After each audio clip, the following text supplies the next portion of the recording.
What's going on, everybody? This is Oscar here once again with Life After Deportation, the podcast. Now, today's episode is the reality of working at a call center. Now, for those of you guys don't know, my name is Oscar. I've been deported for over 12 years, and I've been in Tijuana since 2011. I've been working at a call center over 10 years. I've done it all from different campaigns, from sales to retentions to customer service to tech support. You know, there's different campaigns out there that call centers actually have. I myself actually done every single one of them that you can think of. And I'm not saying every single one of them, but to name a few, I've done quite a few of them. I want to talk to you guys about the reality of working at a call center. By all means, it's got pros and cons, just like any other job, you know. But the reason why you find the reason why you see a lot of people that are deported or English speakers working at a call center is because at some point they lived in the United States. Like myself, I lived in the United States for over 25 years. So I have that experience like many others where we have the culture, we have the English background, we have the verbiage, we have the communication skills, you know, that the call centers are actually looking for their customers, you know. Now, right off the bat, you know, working in a call center, you don't really need experience per se. As long as you know English, you can have a computer skills. As long as you have computer skills, typing skills, some type of communication skills over the phone, and all that stuff comes natural, to be honest with you. Working at a call center, it's not a science.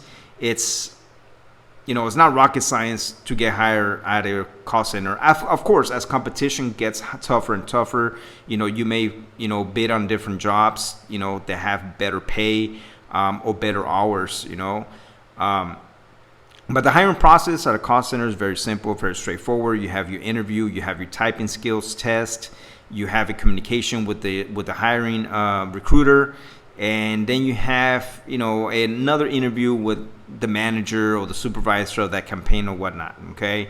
And it's basically, all the conversations are in English, except for when you get to HR. In HR, basically, they speak to you in Spanish majority of the time, So the hiring process is very, very different, compared to that in the States. In the States, my hiring process was talk to the manager, you got the job, they'll call you back, etc. Working in a call center, you usually get the job on the spot, to be honest with you. They tell you whether you have it or you don't. There's no sugarcoating about it. The hiring process is very easy, like I said. It's nothing complicated. As long as, besides your paperwork, besides having your legal paperwork, if you have all your paperwork together, then you're good to go. Most of the time, they don't ask for high school diploma or higher education unless you're going through like a administrative position. Other than that, it's pretty straightforward. Like I said, you go to the interview, they test your skills. If you fit the criteria, you get hired on the spot and you get a job offer. Now, there's different campaigns that someone can work at a call center. For example, not all call centers are all about customer service. There's different campaigns. For example, there's sales, there's retention, there's collections, and of course, there's customer service as well, amongst many others. Like for example, tech support, chat support, etc. But those are just basically to name a few. I myself, I actually worked on different campaigns throughout the times, and I actually found myself doing debt collections for over 5 years, which I made good money out of that. I did. I was blessed. Working in a call center, you have a lot of competition on the wages. Well, the pay ranges between 4,000 to 5,000 pesos. That's about an average about $250, $280 per week, depending, on the exchange rates, give or take. So say someone has good skills and they get hired and they get paid 5,000 pesos a week. So you'll be making 20,000 pesos a week. You'll be making 20,000 pesos a month. Now, if you have more skills, more experience or whatnot, then your wages can be a little higher or whatnot. Now, but the reason why a lot of us actually get stuck working in a call center is because, we come from the U.S. with a good cultural background and a good English speaking verbiage, good communication skills in English. And that's what the call centers actually look for. You know what I mean? And a lot of times, we find ourselves get stuck. Not that we don't have any other skills, but because the compensation out there is very, very limited. the compensation, like for example, if one of us actually work in construction job out, in the States, in the fields, gardening, mechanic work, whatever that may be, that type of job is really, really tough. Well, the competition here is really, really tough, and not only that, but it's more people actually grab onto their money here more than they can. People don't actually fix their vehicles that often, so a mechanic will be struggling trying to make side jobs, or trying to get people into their doors. In the States, you have a lot of mom and pop shops that have oil changes, for example, like Easy Loop, Jiffy Loop, Easy Loop, whatever they're called. And those type of businesses are actually blooming out there. Unlike here in Mexico, that is not really called for because a lot of people don't maintenance their vehicles, and it's not because they don't care. It's because sometimes the money's tight. Who's got 1,000 pesos to do an oil change on their vehicle? 1,000 pesos, that's almost 1/3 of your paycheck already. So a lot of us, we're limited to the resources that we have. We're basically limited to the options that we have working. We're basically limited to the jobs that we can get. Yeah, we can go ahead and go work at a big retailer store, like for example, we go to Walmart, we go work at a Home Depot, etc. But those jobs don't really pay that much, to be honest with you. And especially if you have English, as your second language, that's a plus for you. You should be getting paid a little bit more for that. Absolutely. I remember myself, I didn't want to work at a call center back then when I got deported. I had no idea what it was to work at a call center.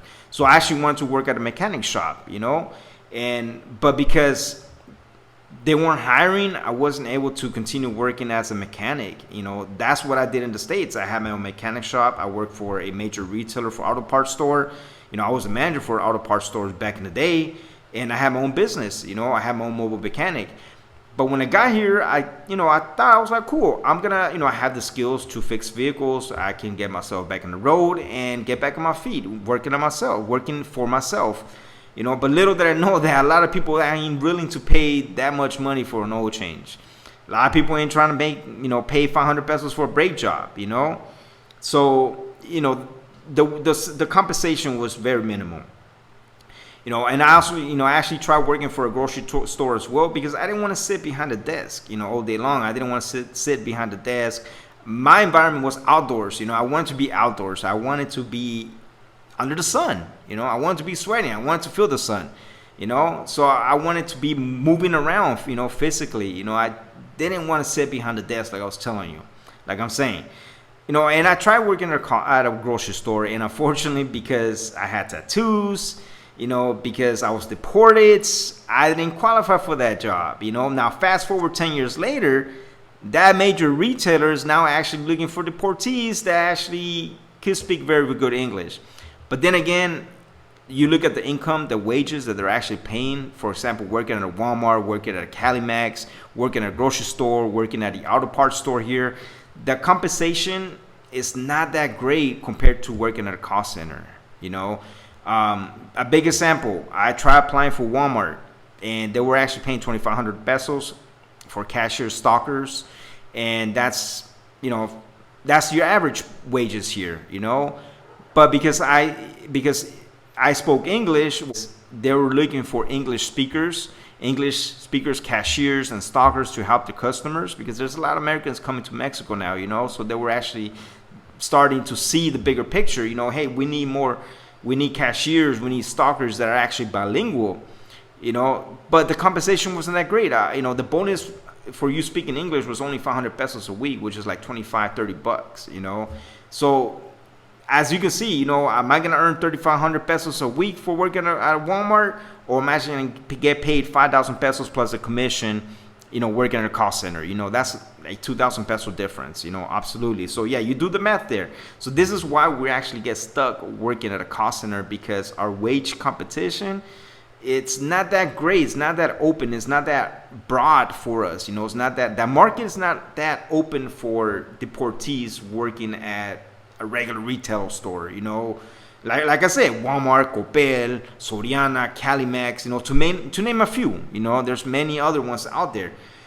Now, a lot of us actually don't have any higher education besides a high school diploma.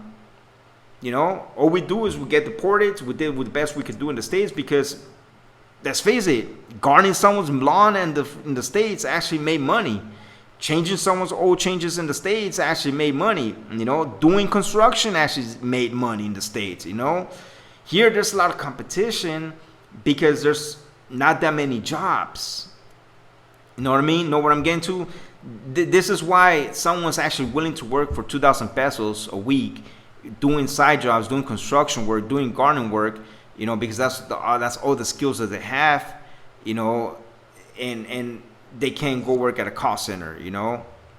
But anyways, long story short, you know, that's what it comes down to. You know, it's the competition, the wages.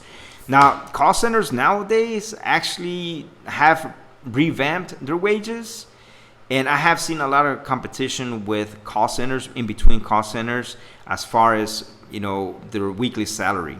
You know, back when I started working at a call center back 10 years ago, our weekly pay was only 1,250 pesos. That's between 80 to 100 bucks a week, you know. Now, if you have a big family, imagine that. Imagine getting paid $100 a week just to survive, and you got to pay your rent, you got to buy your lunch, you got to take care of your kids, you got to take care of your wife, you got to pay your rent, you need your transportation money. You know, it's pretty tight, you know. Now, fast forward 10 years later, call center competitions between each other has actually revamped the wages. You know, now you can actually, you know, right off the back, if you have no experience, you can get paid 4,000 to 5,000 pesos a week, you know, working at a call center. You know, and like I was saying earlier, the reason why a lot of call centers hire a lot of deportees is because, you know, we have that culture background. You know, we can relate to the American customers, you know, and we have that English verbiage, the English communication that we can speak to their customers with. And that's what the call center clients are looking for. Now, making a living off a call center is doable. You know, you could work at a call center and have a decent life. You know, I'm not saying that you're going to be living luxurious, even though you could. You know, you're not going to be living in luxury right off the bat, but you could, you know what I mean? There's a lot of, like, for example, I used to work at a call center where there was collections, and I made a good living off collections, you know. Absolutely, you know, there's commissions involved in collections, you know. And for the past 5 years, actually, I've been doing debt collections myself.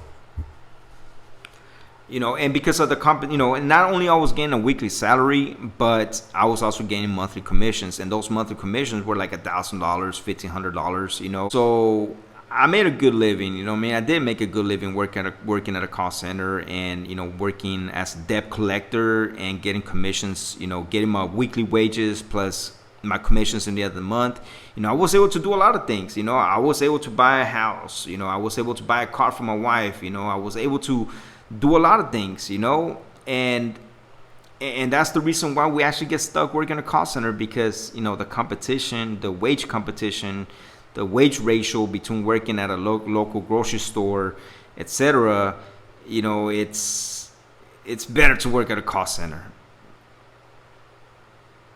Do the math. You know, if you want to go work at a Walmart, a retail store for 2,500 pesos a week plus your 500 pesos bonus for speaking English, you know, or you can go work at a call center at 5,000 pesos a week, which is 2,000 pesos more, and get the opportunity to get commissions for sales, retention, commissions for upselling, commissions for collections, you know. So there's also more sources of income, you know. Unless you're working at a call center that has just as a flat rate, you know, there's no incentives there. It's, you know, you just straight up flat out 4,000 or 5,000 pesos a week, and there's no other incentives besides that. Then, you know, it is what it is. You know, you're gonna be stuck at that weekly salary, you know.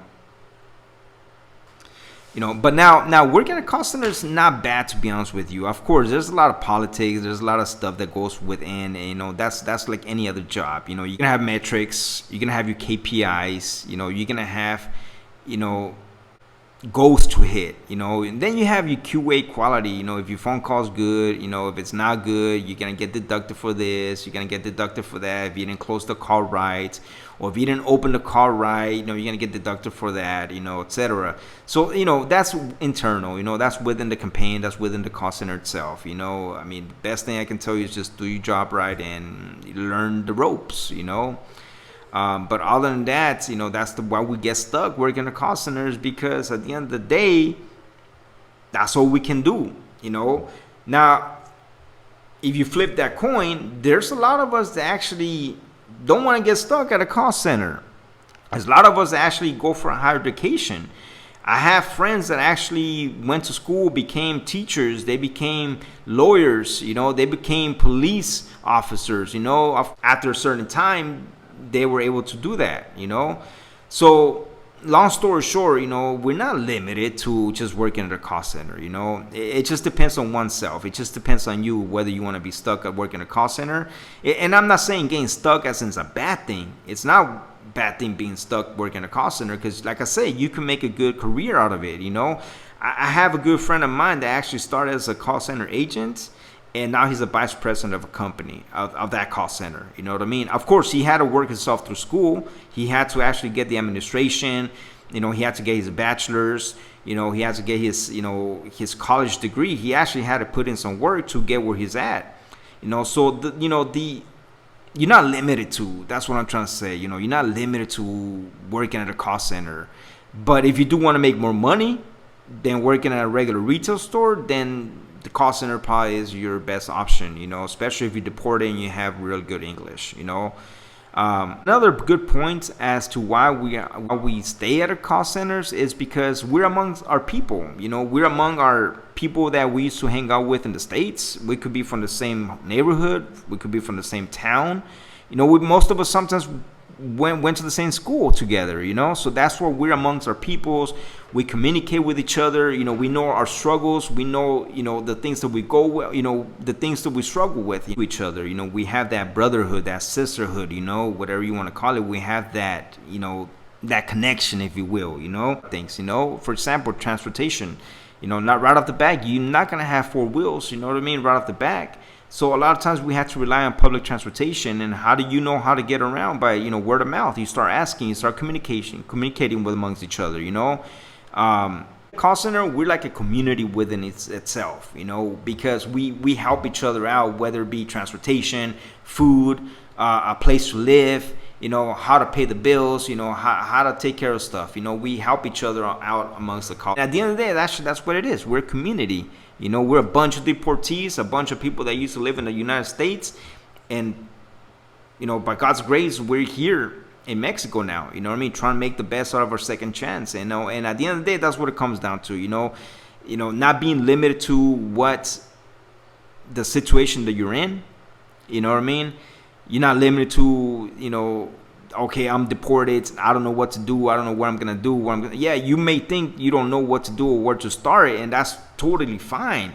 But as long as you get up and you're determined to get back on your feet, because a lot of times when we get deported, we just get thrown down to the street and we don't know where to go, left or right, So most of us that get deported and actually get the worst of it is, we end up being homeless, and that's what it comes down to.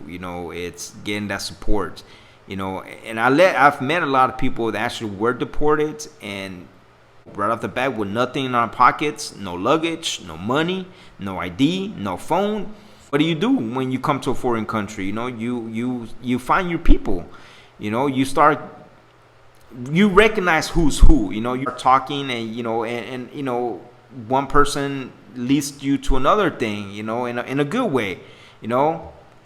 I remember when I first got deported, I didn't know where to go. Everybody kept telling me to go work at a call center, but I had no idea what a call center was because I never worked at a call center. Some guy from church ended up helping me out. He hooked me up working for my very first call center, which was Televista. And, from there, my call center career skyrocketed. I started working, as a regular customer service, retention, and then I moved up to collections. I made a career out of that. And I just made a career out of it. You got to do the best that you can with what you have. That's what it basically comes down to. If you're going to be a sales person, be the best salesman. If you're gonna be a retention specialist, be the best retention specialist that you can be. You know, if you're gonna be you, be the best version of you. You know, that's what it comes down to. You know, now call center is not for everybody. To be honest with you, it's not. You know, yes, you can make a decent wage, you know, but it's not for everybody. To be honest with you, you know, for myself, I sit behind a desk for 10 hours a day. You know, I get a 30-minute lunch. I get 2 10-minute breaks. You know what I mean? And then when I get off from work, you know, you do your activities. You do what you got to do. You know what I mean? You got to stay active, you know? Yeah, that's the reality of working in a call center, you know. You do the best that you can do, you know, and the thing that I like to say is, you know, do the best that you can with your second chance. You know, you're here for a reason, you know, not saying you're here because you're a bad person or whether you're a good person or not. You know, it can happen to anybody, and it happened to you that you got deported and now you're here. Embrace your second chance, you know, embrace your second chance and make the best out of it, because at the end of the day, it's not the end of the world. You know, you're still here, you're still breathing, you still got something to do. Just go for it, you know. Now, without further ado, I want to invite you guys to this channel. If you guys like this episode, I want to make sure that you guys hit the like, share, hit the share button. I'm open to questions. If you guys want to have any questions, you guys have any concerns, questions, you guys want to know more, just post your questions right here, you know, leave a comment below and I'll get back to you guys. But on that, this is the episode to what the reality is of working at a call center. This was Oscar with Life After Deportation, the podcast. Take care and God bless.